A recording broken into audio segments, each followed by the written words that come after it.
Quand on pratique la bicyclette, il arrive de rouler la nuit. Les raisons peuvent être diverses et variées. Et le choix de l'éclairage va être fonction de l'usage. On n'équipe pas tout à fait de la même manière une bicyclette qui va nous permettre de rentrer du travail sur 3 km la nuit, en zone urbaine assez éclairée, comme un gravel qui va nous amener à traverser de nuit des forêts sombres et dangereuses. Je vais donc ici vous parler de mon choix d'éclairage concernant ma pratique, à savoir du gravel sur de longues distances et parfois dans le noir total. J'ai personnellement porté mon dévolu sur la Olight RN 3500.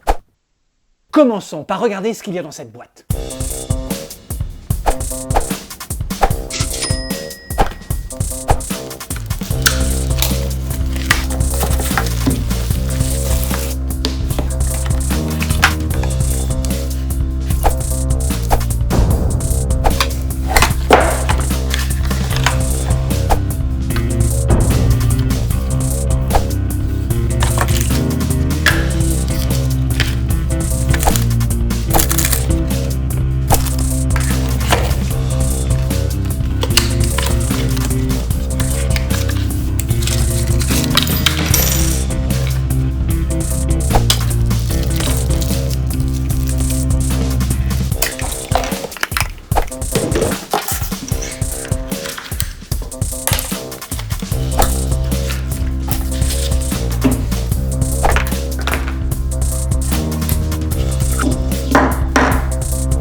Je vais être honnête et transparent avec vous et avec Olight, parce que la marque m'a envoyé une boîte afin que j'effectue un test. C'est donc une vidéo à contenu promotionnel, mais pas tout à fait. En effet, j'avais prévu avec mes camarades de faire une sortie de nuit pour aller jusqu'à Chambord en traversant la forêt afin d'admirer l'éclairage nocturne. Mais à cause du mauvais temps, on a annulé. J'étais mal pour faire mon test. Mais il se trouve qu'avant que Olight m'envoie cette boîte, j'avais déjà acheté ce modèle que j'avais posé sur mon gravel pour 2 sorties commencées en pleine nuit. Les plus fidèles d'entre vous ont dû la voir cette vidéo. C'est quand je suis monté à Paris en suivant les bords du canal. Je suis parti de nuit. Et j'avais la Olight RN 3500. Donc j'ai accepté cet éclairage de la part de Olight parce que je compte bien aller la nuit avec ma femelle dans la forêt. Et donc j'avais besoin de 2 éclairages. Comme j'avais déjà acheté le mien, je considère qu'il est offert à ma femelle. Bref, il y avait une date pour la mise en ligne de cette vidéo. Je n'ai pas pu aller jusqu'à Chambord. Je vais donc faire une analyse de cette lampe à l'aune de mes expériences précédentes.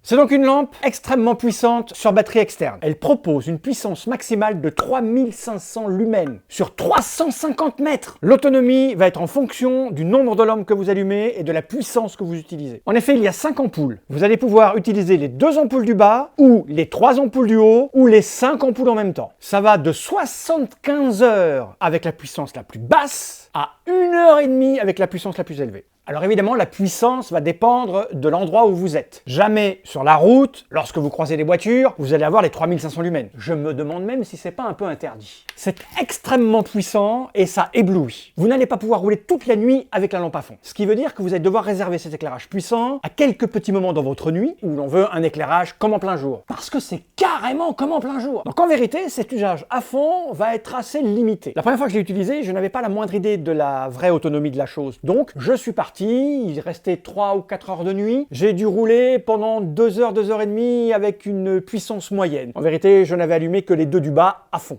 Je savais que ma nuit allait pas dépasser les 4 heures, c'était parfait. Par contre, je me suis fait plaisir dans des zones de forêt, dans les endroits où j'étais seul, il n'y avait personne en bord de canal, j'ai mis les lumières à fond et je pouvais rouler comme en plein jour. Bref, pour mon usage, elle est parfaite. Mais elle a quelques limitations. En vérité, la batterie externe a de gros avantages. Elle a une grosse autonomie, elle permet grâce à des prises USB de connecter des appareils à recharger, comme son téléphone ou son Garmin, mais cela a quelques inconvénients. Autant j'imagine la prendre avec moi, l'installer quand je pars faire de longues sorties où je sais que je vais peut-être passer 3, 4, 5 heures dans la nuit, autant sur des sorties où je me dis que peut-être je vais risquer de rentrer à la tombée de la nuit, j'hésite à la prendre parce qu'elle prend de la place, même si elle est légère, il faut que je m'arrête, il faut que je l'installe, il faut que je passe les câbles, ça prend du temps. Donc en fait, je la prends pas avec moi quand je fais des petites sorties où je peux prendre le risque de la nuit tombante. Mais je sais qu'Olight propose des lampes performantes sans batterie externe, beaucoup plus légères et beaucoup plus faciles à transporter quand on a besoin d'1 heure d'éclairage maximum. Peut-être que je vais craquer sur ces modèles-là, à moins que la marque me les envoie pour que je les essaye. Là où je suis content d'en avoir deux, c'est que je vais pouvoir partir sur de longs périples avec une seule lampe et 2 batteries. D'ailleurs, Olight devrait peut-être prévoir de vendre des batteries à l'unité. Parce que même si j'en ai pas besoin pour ma lampe, ça fait office de powerbank. Moi, je trouverais ça utile. Bref, cette lampe est absolument parfaite pour mon usage. Mais elle est chère. Elle est très chère même. Mais le truc amusant, c'est que Olight fait sans arrêt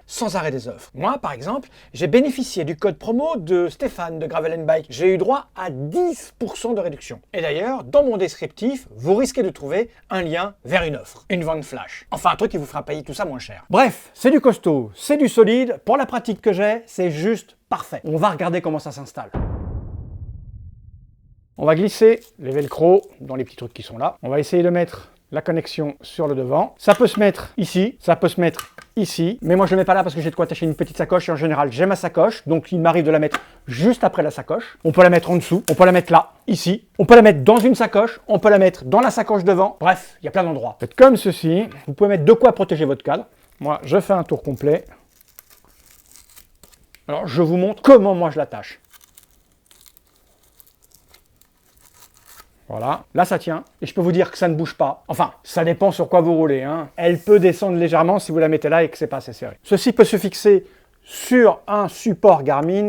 Elle peut se fixer en dessous du support Garmin si vous avez le petit truc qui va bien. Moi là j'ai le truc GoPro donc je vais pas mettre la lampe là. Elle est livrée avec un petit support. On desserre ceci, on passe ça en essayant de ne pas prendre le câble, on le ramène ici, on le passe dedans, on pousse ça, on glisse ça là-dedans, voilà, on prend la petite clé et on tourne. Alors il ne faut pas trop serrer au départ, hein, parce qu'il va falloir que vous ajustiez votre support pour que ça n'éclaire pas trop votre compteur, ou trop le ciel, ou trop par terre devant votre roue. Mais ça je vous fais confiance, hein, vous n'êtes pas totalement idiot. Voilà, la lampe va s'accrocher sur le support. Hop, vous ajustez. Ça, faut l'amener avec vous, hein. À moins que vous ayez ça dans votre petit toolkit que vous avez en permanence avec vous. On enlève ceci, vous branchez ça ici, il y a un détrompeur, donc on ne peut pas se tromper. Hop, on tire, on branche. C'est totalement hermétique. C'est vendu avec une certification IPX5. Ça supporte la pluie, la boue, les flaques d'eau. Ça passe. Et là, vous me dites...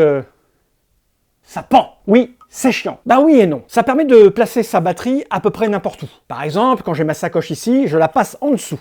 Et puis ce que je vais faire, c'est que je vais ramener tout ça à l'avant, je vérifie la longueur, je laisse suffisamment de marge pour pouvoir tourner le cintre et je fixe tout ça à mon câble de frein avec un petit collier que j'ai trouvé chez un marchand de matériel de musique. C'était livré avec un micro, mais un élastique ou n'importe quoi fait l'affaire. Hein. Et puis je fais des petits nœuds, hop hop hop hop hop. Et vous êtes pas couillon, hein, vous avez trouvé comment le fixer bien correctement. Mais alors évidemment, si j'avais pas de sacoche, je l'aurais peut-être monté plus haut. Évidemment que si j'avais pas de sacoche ici, j'aurais mis de quoi l'attacher ici. Enfin bref, moi je suis pas le roi des bricolos, j'y suis arrivé, alors j'imagine que... Voilà, et c'est parti. Ça s'allume en appuyant là, hop, on augmente la puissance, hop, on augmente la puissance, hop, ça clignote, et on éteint.